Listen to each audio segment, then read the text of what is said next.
হয় নমস্কাৰ আমি বৰ্তমান আছো কামপুৰত নগাঁও ডিষ্ট্ৰিক্টৰ এটা মানে আসাম টাইপৰ ঘৰ বনাই আছো মাত্ৰ 20 লাখ টকা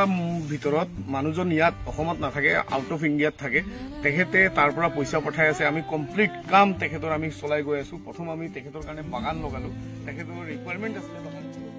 আমি ফ্লেটটো দিছো যাতে আপুনি এইটো ওপৰৰ টিনবিলাক যাতে দেখা পোৱা নাযায় 1880 স্কোয়াৰ ফুটত ঘৰটো বনাই আছো কামটো কমিব ইয়াত আমি প্ৰথম 20 ফুট বাই 15 ফুটৰ আমি বেলকনি এটা ৰাখিছো যাতে ইয়াত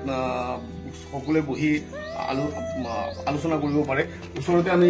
ড্ৰয়িং ৰুম এটা ৰাখিছো 20 ফুট বাই 10 ফুট এই সব চেগুন কাঠৰ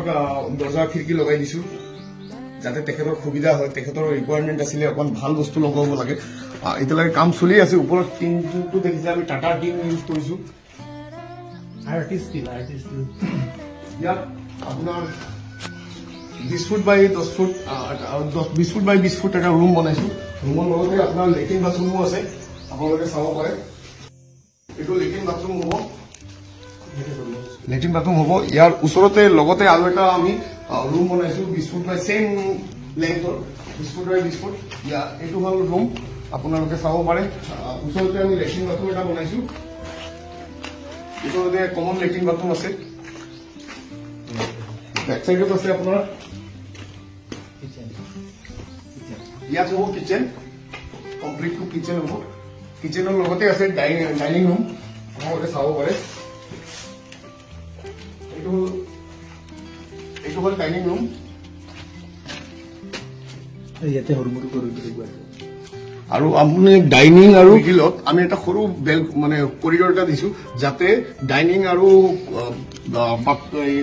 কিচেন দুইটা সেপাৰেট হ'ব পাৰে আৰু 3 মাহৰ ভিতৰত আমি ঘৰটো কমপ্লিট কৰাৰ চেষ্টা কৰিম অসমৰ ৰাইজৰ সুবিধাৰ্থে মই জনাব বিচাৰিছো আপোনালোকে যদি আমাৰ পৰা কাম কৰাব বিচাৰে তলত দিয়া নম্বৰত যোগাযোগ কৰিব আমাৰ এক্সিকিউটিভ যাব আপোনালোকৰ ওচৰত অতি সোনকালে আপোনালোকে যোগাযোগ কৰক আৰু আমাক কামটো চমজাই দিয়াৰ চেষ্টা কৰিব